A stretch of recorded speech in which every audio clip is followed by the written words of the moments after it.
Hello, my health freedom loving friends. Miste Karlfeldt here with Health Freedom Idaho. I am at the Idaho State Capitol trying to understand what is happening to HB 122.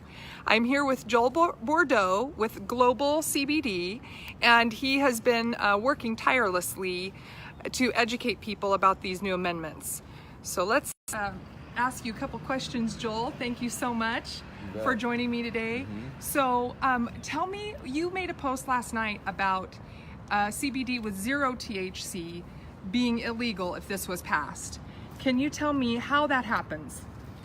Yeah, the way the amended bill has changed is that the definition of hemp includes really even more than just cannabinoids in general. It includes fiber, the seeds, everything. It's not just CBD without THC, it's literally the entire plant.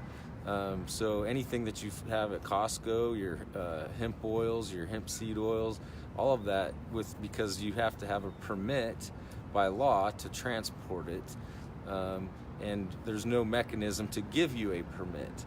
So we have a law that goes into effect potentially that has no way to give us a permit, and if you're transporting a CBD, THC or not, or even the hemp seed oils that we get at Costco, hemp hearts and all of that would be illegal by definition.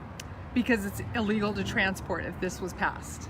Correct, by definition. Can you show that part of the bill you showed me that's all highlighted there? Do you mind showing that to the... Yeah, so right here, hemp definition means the plant cannabis sativa L and any part of that plant, including the seeds thereof and all the derivatives, extracts, cannabinoids, isomers, acids, salts, and salts of isomers, whether grown or not, with a delta 9 THC concentrate of no more than, reading upside down, 3.3%. Wow. And then it goes on to the next page here. Okay. Interstate transport. No person shall move, convey, or transport hemp through the state without a permit issued by the director. And then guess what? We don't have to give you a plan to get a permit till later in the year. Oh my gosh. So we could see a year of no permits. By law, Johnny Law is going to enforce this. So, do you have a permit? I don't have a permit. Do you know how to get a permit? No. I don't either. So that means my hemp seeds would not be able to be transported to Costco. Correct. The hemp oil I pick up at Fred Meyer, I would not, even if they got it there somehow, I wouldn't be able to transport it from Fred Meyer to my home. Correct. It's all about transportation. That's correct. So, okay, we're going to let that sink in for a minute. That's the law. That would be the law if it's passed, right? Mm-hmm. Okay, so it's going to be going back to we thought it was the Ag Committee, but it's going back to, what was it? Oh, it is actually. It is going back, not the State Affairs, going back to the Ag Committee. So we'll have to do a call to action of everybody that can email and ask those legislators to vote no. But in the meantime, maybe you can help us understand some of the falsehoods that were, the misstatements that were presented today on the Senate floor. I think there was some untruths, and maybe those senators don't know because they've been misrepresented to, but can we do some clarification of some things? Like, how about the drug dogs? Like, the police keep saying that the drug dogs can't differentiate and they can sniff out any THC that will be a problem. But if that were the case, then even the hemp hearts at Costco, not to keep beating that drum, but they have a small amount of THC. So I don't know the makeup of hemp seed, but the fact is that they can get testing units that attach to your Android phone. They've been approved for $240,000, which is plenty of money to pay all sheriffs and state police officers to have a handheld device with their mobile phone to test these things and have an accurate knowledge. So it's completely unrealistic for them not to be able to test this thing in the field. So they won't be relying on their drug dogs for this. They don't even need their drug dogs, so first of all. Okay. Secondly, Secondly, the other miscommunication is that CBD without THC is illegal.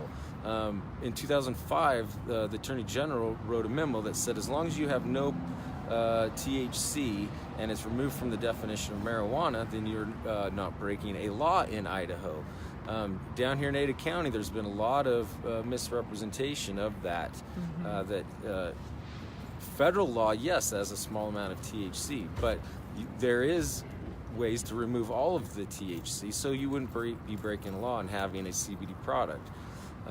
So that we can still allow people with seizures and pain and cancers and all the things that CBD is known to help can be in Idaho legally and without a problem. So again, this is why this is an issue, is that now they're taking a step backwards. Oof. Not forwards. Right. And for a year we're breaking the law if we have any part of the hemp plant, any part of the hemp plant. And this affects you because you're actually active with a CBD product that has 0 THC. But what you're saying is if this passes, you won't even be able to transport your product. That's correct. Our legislators said, and it does read, that if this law goes into effect, that we would essentially need to move our company out of the state of Idaho, and it would be illegal for FedEx, UPS, oh my gosh, anyone to even move it into the state of Idaho. It's just unreal to think that FedEx, UPS, Mail, Costco, Fred Meyer, everybody's going to adhere to this overnight all of them, and stop shipping any hemp products. That's correct. That's insanity. Yeah. Okay, so you have this business, and if I understand right, you're growing, but you're growing your plants in Oregon. We are yes, we are. Matter of fact, we're going right after this interview to back into Oregon. And be planning to grow on upwards to 500 acres of organic. It's never been farmed before land. Wow. So we'll be growing on 500 acres potentially, and introducing a solvent-free extraction process to go along with that organic hemp. So we'll have some of the best hemp created oil in the country here at harvest time. Wow, which would be so great for the state of Idaho, and we're going to be missing out if this is passed. We'd love to be doing business. We have thousands of acres of farmland in Idaho ready to grow this year. I mean, they should have allowed it. Just let the farmers grow. Yeah. THC doesn't show up till the end of the plant cycle. Right. So why are we screwing around with it now? I mean, THC is, THC is needed for some conditions. We support full legalization, obviously, but today we're talking about hemp, and let's just not take a step backwards. I agree. Is there anything else that you would like to add before we close here? Well, I'd love to thank everybody that showed up today in support of hemp and the right way to introduce a bill. We appreciate the senators and the House members that voted correctly and listened to learn. We hope people here in Ada County and southern Idaho can understand that CBD without THC is in fact legal. We've been in business for 3 years in Sandpoint, Idaho. Doing great business, I hear. And really helping people. Thank you. And we just thank everybody's support and continue to learn and share correct information as opposed to incorrect information. Okay, great. Does anybody else have anything to add that was maybe missed? Nope, we're good. Okay. Let's see if I can turn this. Thank you so much for watching. I'm here getting to the bottom of this bill and what it means for us going forward. How do we stop it? More to come.